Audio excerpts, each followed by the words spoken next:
저는 죄인의 괴수입니다. 나는 비방자요, 박해자요, 폭행자입니다. 그런데 나는 은혜로 죄사함 받고 구원받았습니다. 나는 이방인을 위한 사도가 되었습니다. 직분을 맡았습니다. 이것이 바울의 간증입니다. 바울의 간증은 은혜로 구원받았다. 그리고 은혜로 내가 사도가 되어서 하나님을 섬긴다. 그건데요. 나 같은 죄인 살리신 주 은혜 놀라와 잃었던 생명 찾았고 광명을 얻었다. 구원의 은혜. 천하고 무능한 나에게도 귀중한 직분을 맡기셨다. 그 은혜 고맙고 고마워라. 이 생명 바쳐서 충성하리. 하나님 은혜에 대한 직분에 대한 감사, 충성, 헌신입니다. 어제 손경민 목사님 찬양 콘서트 간증이 있었는데요. 그 찬양을 작곡하면서 자기 얘기를 했는데, 사실 우리가 알고 있는 은혜, 행복, 또 감사, 일상, 어머니 기도, 충만 이런 거는 생활 속에서 그 은혜를 경험하고 그 은혜를 이제 곡으로 만들었다 해요. 그래서 자기 어렸을 때 부모님이 이혼해가지고 아버지 집 나가고 어머니가 이제 살림을 맡아서 또 자녀를 양육하고 그렇게 애를 썼는데, 초등학교 때부터 알바를 해가지고 돈을 벌고 중고등학교 이렇게 다 살았는데, 어느 날 징집영장에 나와서 신검을 받았더니 간이 안 좋아서 가라 해가지고 3번에 걸쳐서 신검을 받고, 그 다음에 이제 면제가 되고, 이제 이런 가운데 이제 은혜를 받고 살아왔죠. 그리고 이제 어머니가 교회만 붙들고 또 새벽 기도하고, 그러고 나서는 이제 또 교회 중심으로 항상 엄마 따라다니면서 믿음 생활하고, 그래서 나이가 그리 많지는 않아요. 그런데 그 은혜의 분량이라는 것이 그 한국교회가 가졌던 그 정상적인 그런 은혜의 바탕, 이런 것들이 거기에 배어 있더라고. 그러니까 이제 그것이 이제 가사로, 곡으로 이렇게 전달이 돼가지고 우리에게 많은 은혜가 된다. 그런 이제 간증이었습니다.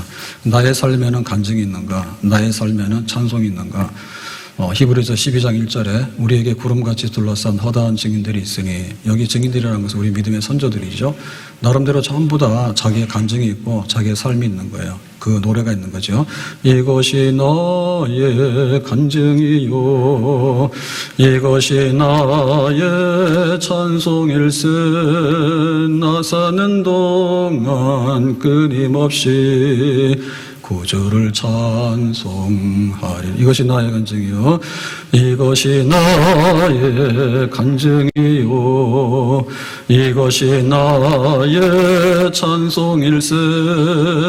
나 사는 동안 끊임없이 구주를 찬송하리로다. 은혜로 구원받았고 은혜로 내가 살고 있고 은혜로 직분을 맡아서 감당하고 있습니다.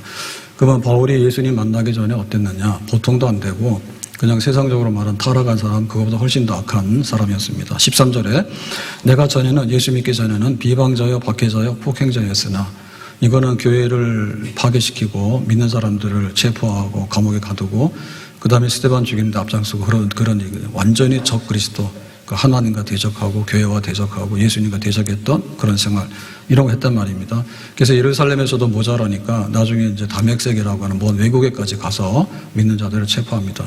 이게 가능하냐? 로마가 다스릴 때 유대인의 종교상의 문제는 니네가 알아서 하라 거예요. 그래서 사내들인에서 이제 공문을 만들면 멀리 있는 외국에도 체포할 수가 있는 겁니다. 바울이 거기까지 막 했던 사람이에요. 그래서 한마디로 말하면 바울은 멧돼지 그냥 파헤쳐가지고 들이받고 해치는 거, 그 다음에 이제 사나운 들깨, 야생 들깨, 쓰레기통 뒤지고 더러운 짓 다 하고 막 물어뜯고 하는 거, 그런 식으로 이제 살았어요, 바울이. 근데 이제 하나님께서 은혜 주셔가지고 이 바울이 이제 변화가 된 것입니다. 그래서 바울이 어떻게 변화됐냐 할 때, 이제 도리어, 긍휼을 입은 것은 13절에, 도리어라고 하는 얘기는 생각하고 다르게 긍휼을 입었단 말이죠. 긍휼을 안 입으면 어떻게 되냐면, 이게 네가 한 대로 갚아라 그거예요. 야, 너는 보니까 10년형이야. 너는 무기징역이야. 너는 사형이야. 이제 그거거든요. 성경에서 제일 악한 사람의 대명사가 이세벨이에요. 아합과 이세벨. 그래서 바알 우상을 퍼뜨리면서 막 믿는 사람들을 막 죽이고, 그 나봇의 포도원을 뺐잖아요. 그럴 때 거짓 승인을 세워가지고 포도원을 뺐고 막 피를 흘리죠. 그래서 하나님께서 내가 가만 안 둔다. 내가 너희들 집안을 망하게 할 거다, 심판할 거다 했거든요. 그래서 어떻게 심판이 됐는가 하면, 아합이 전쟁에 나갔는데 우연히 쏜 화살에 맞아가지고 피를 흘리면서 왔어요. 그래가지고는 피가 막 마차를 다 이렇게 적시게 되니까 나중에 죽은 거를 이제 개들이 와서 핥았다 그랬거든. 그 다음에 이세벨은 어떻게 죽었냐면 그 성에서 던지라니까 던져가지고 이세벨이 땅에 떨어졌는데 그 개들이 와서 막 먹었어. 그래가지고 나중에 두개골하고 뼈밖에 남지 않아. 그러니까 그야말로 개들이 피를 핥고 개들이 와서 다 뜯어먹었다. 그 정도로 하나님께 저주받은 사람이야. 그러니까 그게 마땅한 거예요. 근데 이 마땅한 것에 대해서 그냥 아닌 걸로 해줄게 라고 하는 것이 자비와 긍휼입니다. 그러니까 임금에게 반역을 하게 되면 삼족을 멸하잖아요. 근데 아주 굉장히 후덕한 이 군주가 놔두자 그냥 피 흘리기 싫다. 그게 바로 긍휼인 겁니다. 그래서 그런 긍휼을 이제 얻게 된 것이죠. 소돔성은 그냥 불태워서 싹 사라지는 게 맞습니다. 근데 하나님께서 니느웨 같은 경우에는 한번 회개해 보려고 했더니 회개를 하는 거예요. 그러니까 하나님께서 긍휼을 베풀어서 심판을 면하게 한 거. 도리어 긍휼을 입은 것은 어떻게 이렇게 됐지? 내가 한 걸로 보면 나는 죽어 마땅하고 심판을 받아야 되는데 그게 지금 나에게 일어나지 않은 거잖아요. 내가 믿지 아니할 때 알지 못하고 행하였습니다. 내가 모르고 그냥 멧돼지처럼 들깨처럼 뛰어댕긴 거야. 예수는 십자가에서 죽어야 되는 것이 마땅한 거야. 십자가에 죽는다는 얘기는 저주받은 겁니다. 저주. 그러니까는 그 예수는 신성모독, 그 다음에 성전모독, 그 다음에 율법을 파괴시킴, 이러한 살려두면 안 되는 죄인이라. 그러니까 십자가에 못 박아 죽여야 돼. 찬성이요. 그래가지고는 이제 바울이 막 이렇게 날뛰고 다녔는데 예수 믿는 그리스도인들을 똑같이 봤으니까 자기 잘못한 거죠. 내가 잘못 알았구나. 하나님께서 나를 다 긍휼로 덮었구나. 그랬습니다. 근데 여기서 그치는 게 아니라 또 가서 보면은 14절에 보면 이렇게 말했습니다. 주의 은혜가 그리스도 예수 안에 있는 믿음과 사랑과 함께 넘치도록 풍성하였도다. 그래서 긍휼을 받았는데 그것보다 더한 게 은혜예요. 은혜인데 은혜도 조금 주는 게 아니라 은혜가 풍성해서 넘쳤어. 강같이 넘쳤어. 바다같이 넘쳤어. 하나님 은혜 많이 주셨네. 은혜라는 건 뭡니까? 내가 가질 수 없는 것. 그런데 하나님께서 그냥 후하게 선물로 주시는 것. 그러니까는 마땅히 받아야 되는 것을 면제해줘도 긍휼 받았으니까는 굉장히 은혜잖아요. 거지는 거지로 살아야 되는 거죠. 그런데 가서 동양 한 푼 해가지고 잘 살아라 그러면 긍휼을 받는 거잖아. 근데 은혜라고 하는 것은 누릴 수 없는 걸 받는 거잖아요. 그러니까는 바울에게 있어서 제일 문제는 내가 죄를 많이 지었는데 이 죄를 어떻게 갚을까라고 할 때 갚을 길이 없는 거예요. 자기가 이제 유대인으로서 바리새인으로서 율법학자로서 자기는 굉장히 선을 행하면 옳다함을 받을 수 있는 줄 알았어요. 근데 그게 안 되는 거예요. 오라 나는 공갈 사람이로다. 누가 나를 이 사망의 몸에서 건져낼 것인가. 내가 지금까지 살아온 것으로도 부족한데 이거를 죄값을 갚으려고 하니까 선을 얼마나 행해야 되느냐. 어림도 없는 거지. 그러니까는 부채에 시달려가지고 나중에는 이제 파산을 경험하게 됐는데 그러면 살 길이 뭐냐라고 할 때 예수님의 십자가는 바로 그런 거다. 예수님의 십자가는 보라 세상 죄를 지고 가는 하나님의 어린 양이다. 세상의 죄를 몽땅 이렇게 덮어써가지고는 다 소멸시키고 빚 있는 사람 오라 해가지고 갖다 놨더니 그 빚더미를 갖다 놨더니 빚문서를 갖다 놨더니 전부 다 덮어써가지고 다 이제 소각시켜버리고 한 거죠. 그러니까 나 같은 죄인에게 네가 하는 대로 내가 죄를 갚아줄게라고 했으면 끝내 못 갚을 거예요. 근데 단번에 영원한 십자가에 예수님의 피 흘림 제사를 통해서 이제는 하나님께서 의롭다, 문제없어, 너는 괜찮아라고 봐주시니까 그 은혜가 얼마나 큰 건가. 그래서 주의 은혜가 풍성하다. 나 같은 죄인에게도. 마리아가 손님이 왔습니다. 그래서 이제 손님 대접은 그 정결, 발을 씻는 거거든요. 샌들 신고 다니기 때문에 먼지가 묻으면 하나님 백성들은 청결해야 된단 말이에요. 정결해요. 그래서 이제 물로 씻어야 되는데 제자들이 안 하는 거야. 그러니까 마리아가 가서 하는 거야. 그런데 물로 하기 미안하다. 그래서 옥합을 깨버립니다. 옥합을 깨고는 향유를 붓습니다. 그러니까 제자들이 놀란 거죠. 야, 정신 나간 여자야. 지금 발은 물로 씻으면 되는 거야. 근데 그건 너의 전재산이잖아. 근데 어떻게 더러운 발 씻는데 전재산을 쏟아붓느냐. 정신 차려 그랬거든요. 그때는 예수님께서 이 마리아는 죄 사함이 많아서 그래. 죄를 조금 용서받은 사람은 조금만 고맙습니다. 근데 그냥 너는 사형이라고 했는데 너 집에 가서 살아라고 하면 그 사람은 굉장히 감동을 받는 겁니다. 그러니까 마리아는 죄가 너무나 많은데 용서받은 것에 대한 감동이 있고 이것은 나의 죽음을 미리 준비한 거다. 죽으면 이제 거기다가 시체에다가 이제 향유를 붓거든요. 그러니까 예수님의 죽음을 미리 알고 기념한 것이다. 세상 죄를 지고 가는 하나님의 어린 양인데 예수님 너무나 귀하신 분이네. 온 세상의 죄를 덮어쓰고 가시는 분이네. 그러니까 내가 아낌없이 이 향유를 내가 들여다 붓습니다라고 한 것이니까 마리아는 정말로 은혜가 넘쳐났던 거죠. 그 은혜가 바울에게 있었던 거예요. 나 같은 죄인의 괴수에게 비방자요, 교회를 파괴한 자요, 믿는 사람을 잡아다 죽이기도 한 자요, 스데반을 죽인 자요. 그런데 하나님께서 죄값을 묻지 아니하고 나에게 모든 것을 덮어주셨다. 그 하나님의 아들 예수님을 이 땅에 보내주셨다. 예수님 십자가에 대신해서 죽으셨다.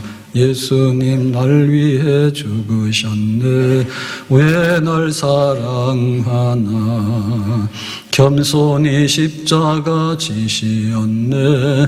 왜 날 사랑하나. 왜 날 사랑하나.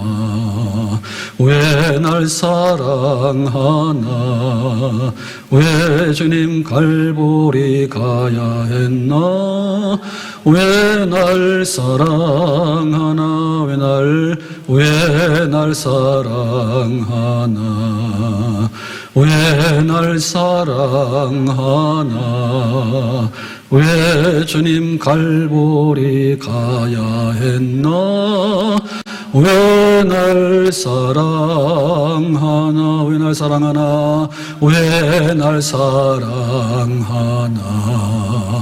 왜 날 사랑하나. 왜 주님 갈보리 가야 했나. 왜 날 사랑하나.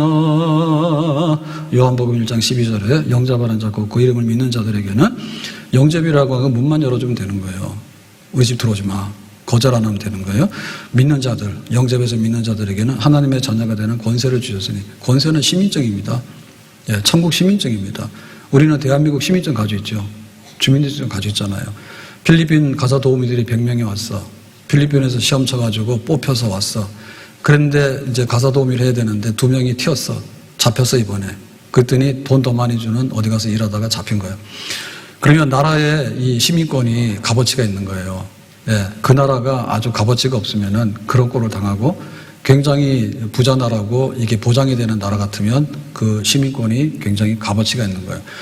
우리가 세상에서 이 시민권도 그 값어치가 있어서 대접이 다른데, 우리가 가지고 있는 이 시민권 중에서 최고의 시민권은 뭐냐면 천국의 시민권이고 하나님의 아들, 딸이라고 하는 시민권인 줄로 믿습니다.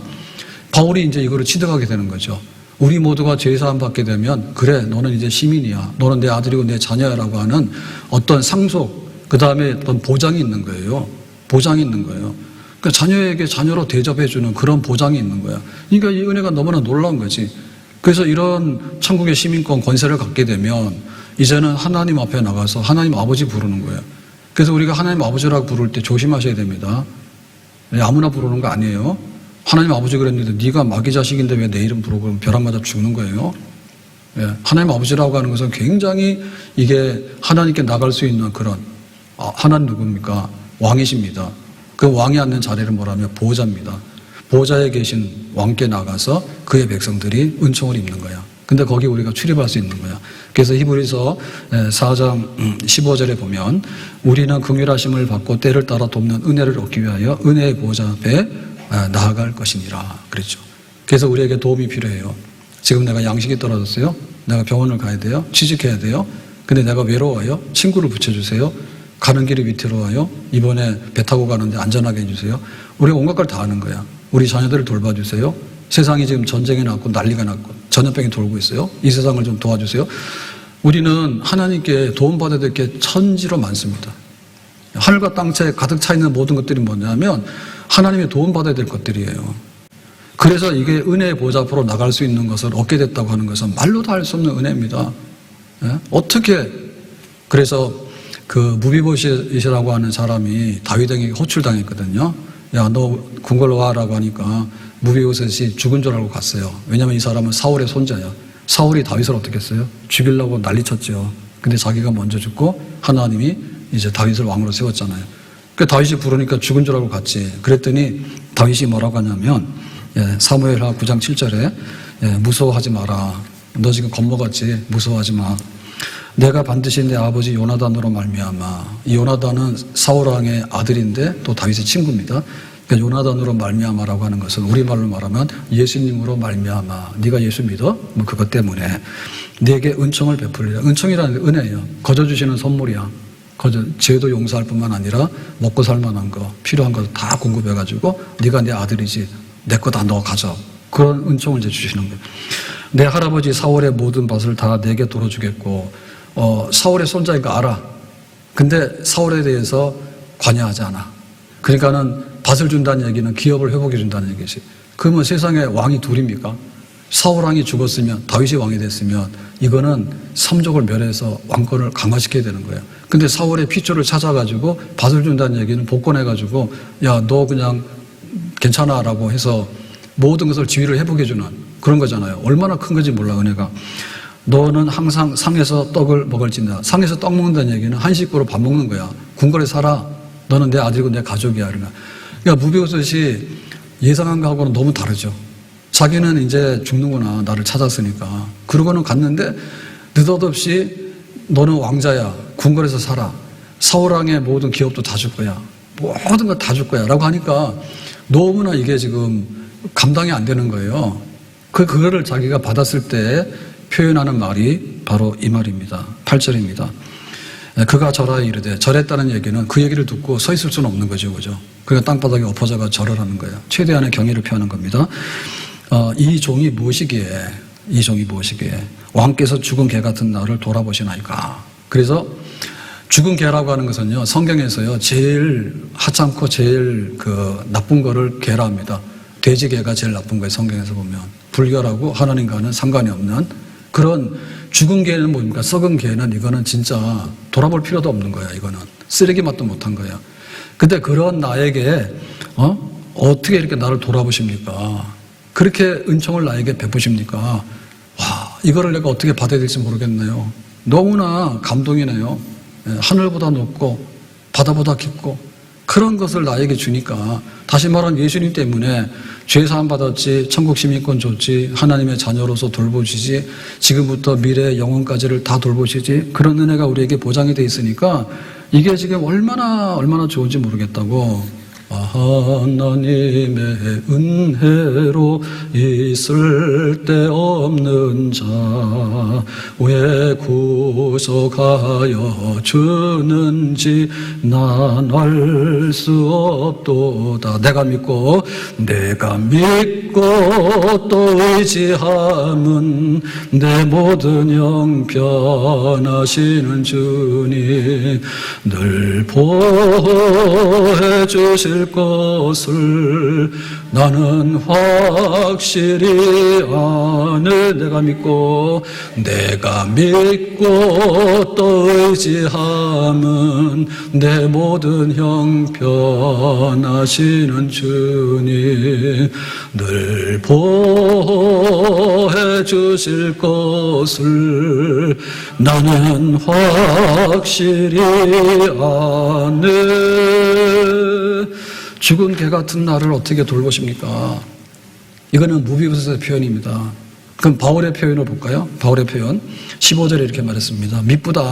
미쁘다는 말은 참말이고 신실하고 거짓 없는 말이네. 진짜네.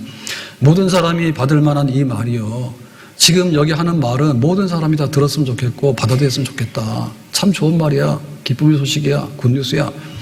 그리스도 예수께서 죄인을 구원하시려고 세상에 임하셨다 하였도다. 임했다는 얘기는 이 땅에 예수님이 오신 거죠. 하나님 아버지가 하나님의 아들을 인간으로 보내서 인간을 구원하기 위해서 인간의 몸으로 오신 겁니다. 뭐 하기 위해서요? 죄인을 구하기 위해서. 죄인을 구원하기 위해서. 그런데 죄인 중에 내가 괴수니라. 죄인 중에 괴수이기 때문에 죄인으로 말하면 1등. 그런데 구원받는 거로 말하면 또 1등. 죄인의 괴수이기 때문에 은혜도 제일 많이 받음. 이게 역설적인 거잖아. 그러니까 바울이 그렇게 표현하는 거예요. 죄인 중에 내가 괴수입니다. 이 말은 아직도 죄책감이 남아있어서 내가 이래도 좀 부족하지 않습니까? 그런 게 아닌 거예요. 나는 죄인이 아니야 이미. 그런데 죄인의 괴수라고 고백하는 말은 뭐냐면 죄인인데 죄인이 아니라는 거고, 돌볼 필요가 없는데 돌봐주는 거고, 줄 필요가 없는데 주는 거고, 기도를 들을 필요가 없는데 기도도 들어주는 거고, 하나님께서 온갖 은혜 주시는 거야. 그러니까 바울 같은 경우에는 자기가 몸에 질병이 있었는데 안질이나 간질이나 굉장히 심각한 난치의 병을 평생 안고 살았습니다. 그래서 이거를 사탄의 사자, 사탄이 내 몸에 들어와 있구나. 육체의 가시라고 하는 뽑아내지 않으면 계속해서 찌르고 아픈 거잖아요. 그런 아픔이 있는 거예요. 그런데 하나님께서 이게 은혜라는 거예요. 하나님 이게 뭡니까? 무슨 은혜입니까? 그랬더니 이것 때문에 네가 더 강해지는 거야. 네가 더 온전해지는 거야. 내 능력이 너를 떠나지 않고 항상 너에게 있는 거야. 그러니까는 조금 참지만은 우리가 받는 혜택은 너무 많은 거예요. 알겠어? 그러니까 바울이 아멘 하잖아요. 내 은혜가, 하나님의 은혜가 나에게 정말 족합니다. 라고 그렇게 고백하잖아요. 똑같은 말입니다. 죄인의 괴수입니다라고 하는 말은 하나님의 은혜입니다. 과거에 살았던 것도 하나님의 은혜고, 내가 오늘을 사는 것도 하나님의 은혜고, 또 내일을 사는 것도 하나님의 은혜입니다. 하나님의 은혜가 나의 삶의 모든 것입니다. 라고 하는 표현을 할 때 자기의 출발점이 죄인의 괴수였어요.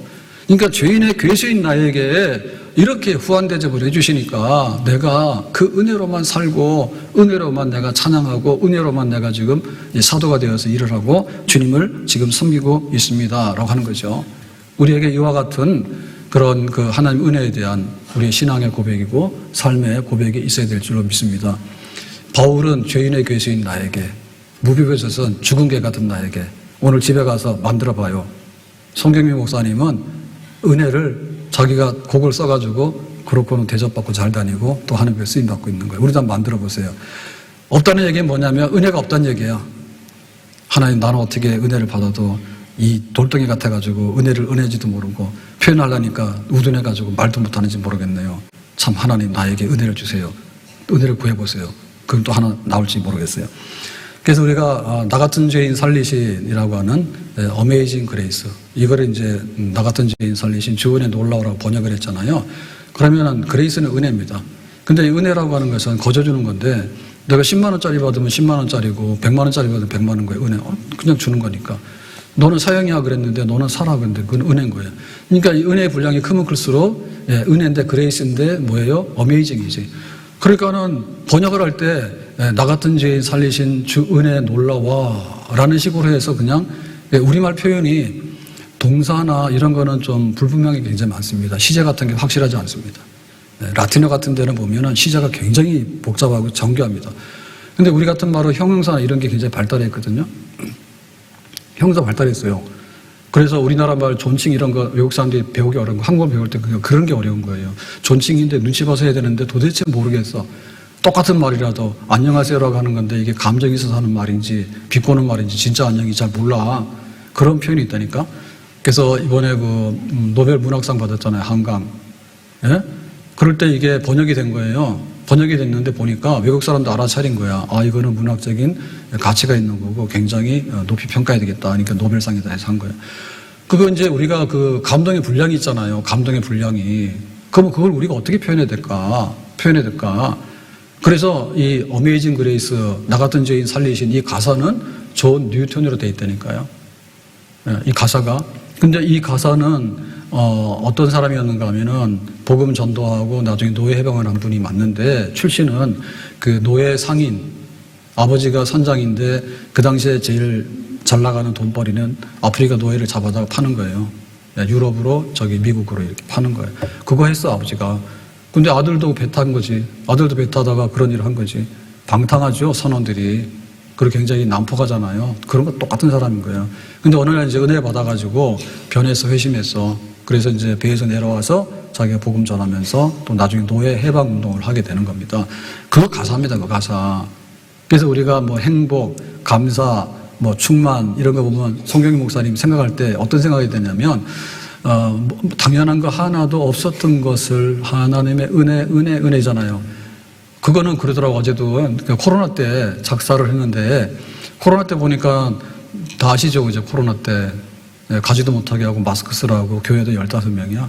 그래서 우리도 저기 방송실에 와가지고 이렇게 셌다니까 15인가 아닌가 그런 때가 있었다고. 그러니까 예배가 멈춰지게 돼요. 전쟁 때도 예배를 멈춘 적이 없습니다. 근데 그런 일을 당했어 우리가. 그러니까 일상이라는 것이 모든 게 다 안녕하는 게 아닌 거예요.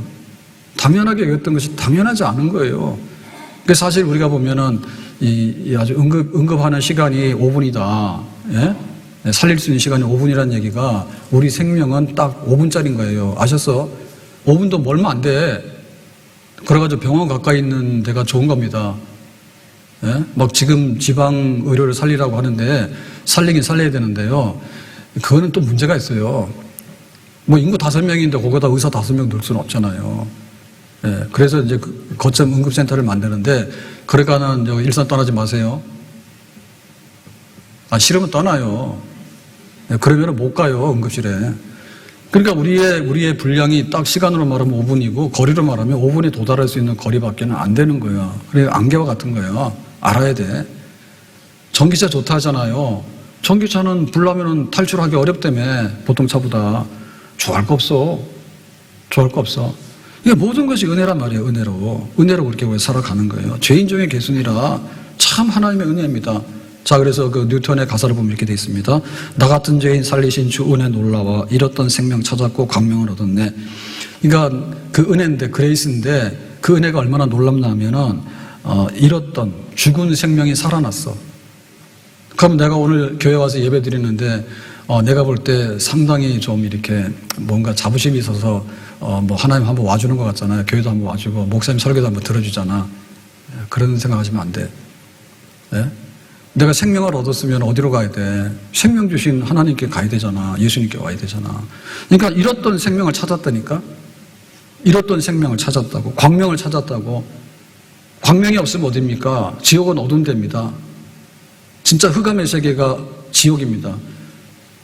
우리가 빛 가운데 거하게 되는 것은 얼마나 좋은지 몰라요. 낮이 되니까 천하가 다 보이잖아. 내가 잃었던 생명을 찾았는데 감동이 있어야지. 은혜가 있어야지. 내가 광명을 찾았는데 은혜가 있어야지. 세상이 다 밝다고. 밝긴 뭐가 밝아. 그러니까 여기에 대해서 하나님께서 나 같은 죄인에게 생명도 주시고 새로운 광명도 주시고, 3절에 이제껏 내가 산 것도 주님의 은혜라 또 나를 장차 본향 천국에 인도해 주시리.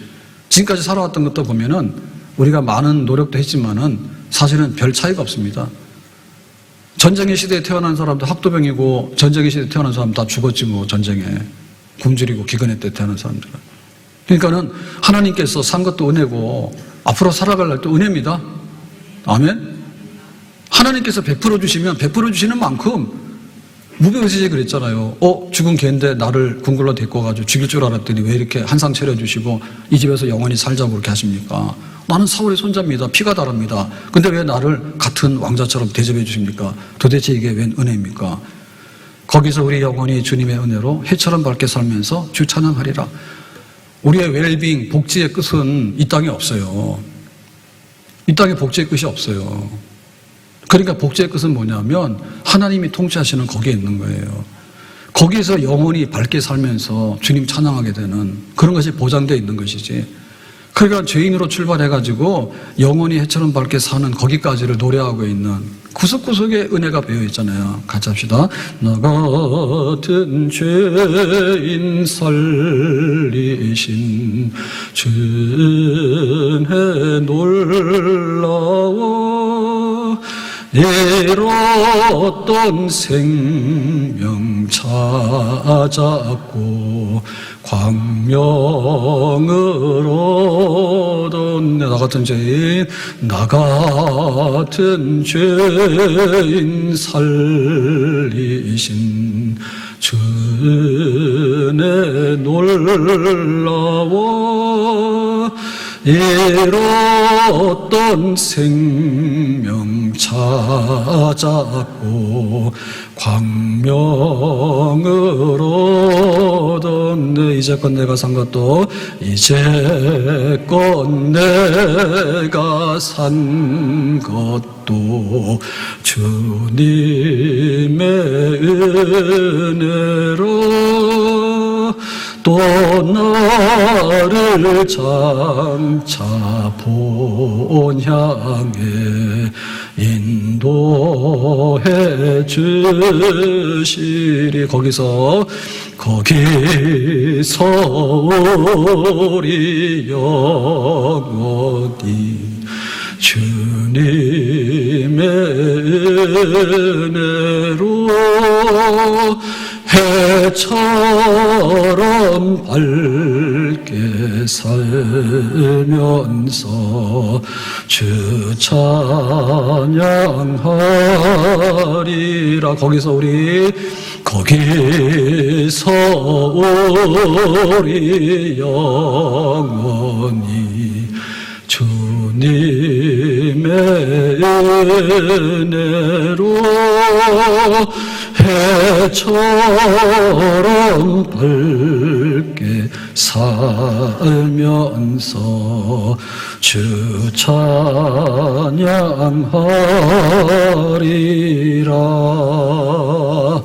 하나님께서 심판해야 되는데 그냥 긍휼을 줬어. 근데 긍휼만 준 게 아니라 가질 수 없는 것들에 대해서도 풍성하게 이렇게 저렇게 많은 선물 보따리를 풀어서 은혜로 주셨어. 그래서 이 은혜의 보따리를 풀고 나서 보니까 너무나 달콤한 거예요. 그것이 뭔가 하면 사랑으로 표현되어 있는 거예요. 그리스도 예수 안에 있는 하나님의 사랑에서 끊을 수 없다. 기근이나 환난이나 위험이나 적신이나 칼이나 그 어떤 것이라 할지라도 우리가 날마다 도살당할 양과 같이 그런 지경에 처한다 할지라도 하나님께서 우리를 사랑하시니 그 사랑에서 끊을 수 없도다. 은혜가 사랑으로 표현되어지는 거예요. 주님께서 나를 사랑하시니 나도 주님을 사랑하고 이 모든 것의 출발점이 하나님의 한없는 은혜에 있는 거예요. 하나님의 한없는 은혜에 있는 거예요. 모든 것이 은혜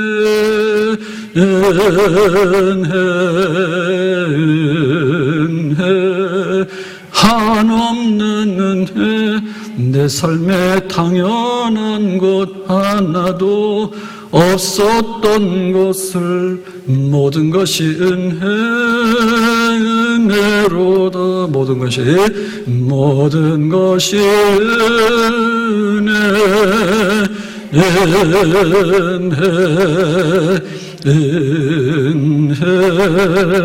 한없는 은혜 내 삶에 당연한 것 하나도 없었던 것을 모든 것이 은혜로다.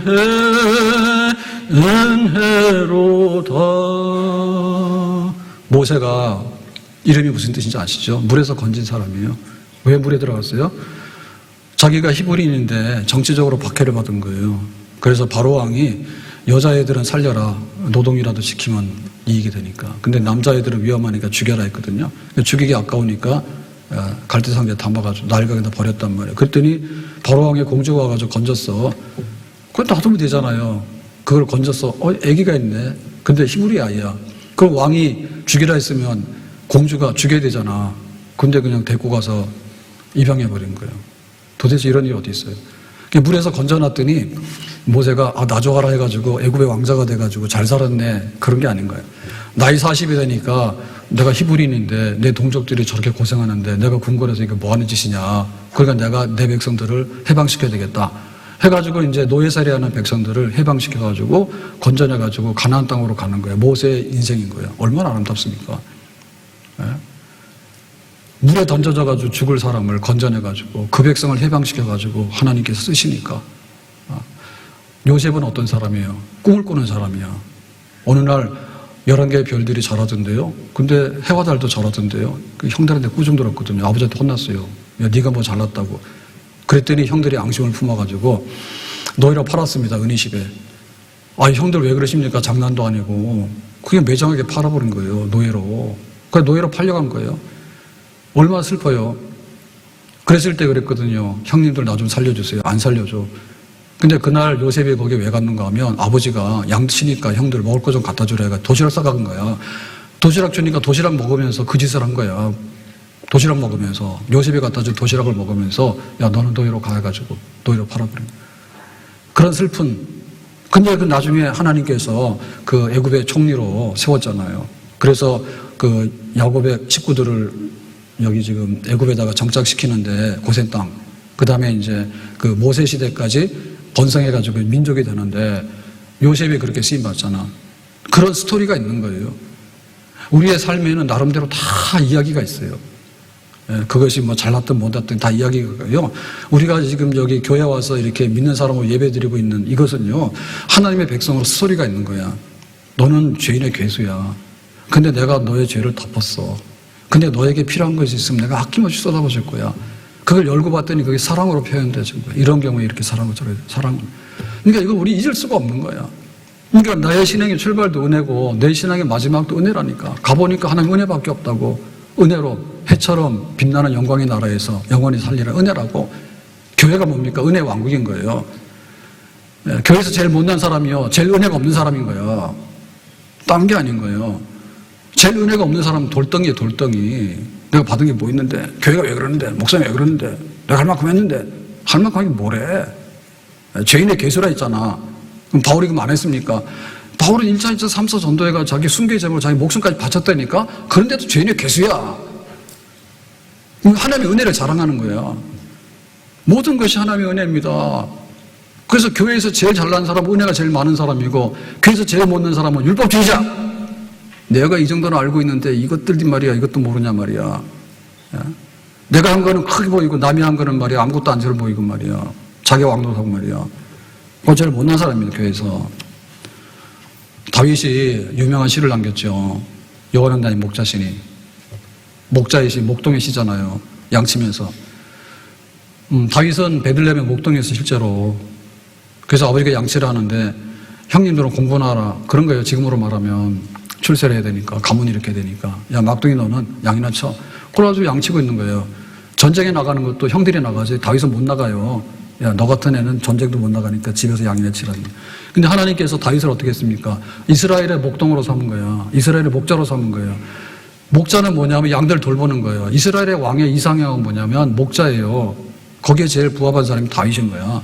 그러니까 양들을 잡아먹지 않고 양들을 돌보고 양들의 복지를 위하고 성전을 지어가지고 하나님 앞에 예배드리게 하고 그런 걸 주는 게 목자야. 이게 여호와의 나의 목자시니. 이스라엘의 목자가 되죠, 다윗은. 그게 다윗의 삶의 스토리인 거예요. 그러니까 우리도 그런 거예요. 내가 예수 믿어서 교회 왔을 때, 첫 발을 내딛었을 때, 천국에 들어간 그날까지 내가 교회에다 흔적을 남게 되는 거야. 그러니까 하나님의 은혜가 나로 통해서 이렇게 드러날 수 있도록 그렇게 해라 좀. 아멘? 이것이 나의 기도고 이것이 나의 찬송이라고, 이것이 나의 간증이라고. 이것이 나의 간증이요, 이것이 나의 찬송일세. 나 사는 동안 끊임없이 구주를 찬송하리로다. 이것이 나의 간증이요, 이것이 나의 찬송일세. 나 사는 동안 끊임없이 구주를 찬송하리로다. 제발 좀 간증 좀 말려라. 밤새도록 간증이 계속되니까 간증 좀 말리라고. 저희는 찬송 좀 그만하라고. 찬송 너무 많은 거야. 이 기도가 너무 많은 거야. 그러니까 기도하다 찬송하는 거예요. 바울이 빌립보 감옥에 들어갔을 때 매 맞아가지고 정신 못 차리고 얻어 터져가지고 아팠잖아요. 한밤중에 정신 차리고 깨어났잖아요. 그게 뭐 했어요? 기도했어요. 기도하다 나중에 뭐 했어요? 곡절을 붙여 찬송했어요. 사람들이 말리는 거예요. 그렇지만은 바울을 말릴 수가 없는 거예요. 지금 바울을 말릴 수가 없는 거예요. 나 같은 죄인의 괴수에게 어떻게 죄사함을 주는지. 내가 율법 학자로서 아무리 하더라도 그거를 지킬 수 없어가. 나는 파산인데 단번에 예수님께서 십자가로서 내 죄를 소멸하시고 나에게 사도의 직을 주셔가지고 이방인에게 전도를 하게 하시니, 믿는 자를 잡으러 다니는 사람을 이방인에게 전도자로 나를 삼으시니, 이런 은혜가 어디 있는가 하고. 이런 은혜가, 그것이 바울의 그 전도의 일생의 흔적으로 나오게 된 거고요. 바울의 삶의 얘기입니다. 그것이 신앙의 간증입니다. 모세의 얘기가 전부 다 그런 얘기고, 다윗의 얘기가 전부 다 그런 얘기고, 요셉의 얘기가 전부 다 그런 얘기입니다. 하나님께서는 은혜가 없는 게 아니라 은혜를 쏟아버리거나 은혜를 거절하면 못 주는 거예요. 은혜 받읍시다. 아멘? 그리고 은혜로 말합시다. 우리가 말하는 수준이 있어요. 예? 말하는 수준이 있는 거예요. 막말하거나, 깡패들 막말하잖아요. 깡패들의 용어가 있잖아요. 우리의 말은 다 은혜인 거예요. 그래서 하나님 은혜 때문에 나는 이렇게 한다고. 당신 왜 그러는데? 나는 은혜 때문에 이렇게 한다고. 당신 왜 이렇게 사는데? 나는 은혜 때문에 그렇게 산다고. 하나님께서 우리에게 그런 은혜를 주시는데 그런 은혜를 받았을 때 그 은혜를 우리의 삶으로, 우리의 노래로, 우리의 간증으로 표현하는 그런 삶이 되기를 주의 이름으로 축복합니다. 기도합니다. 오늘 주신 말씀과 같이 죄인 중에 내가 기소라고 하는 바울의 신앙 고백, 은혜에 대한 고백, 이 고백이 우리의 삶이 되기 원하고 우리의 찬송과 노래가 되기 원합니다. 예수님의 이름으로 기도합니다. 아멘.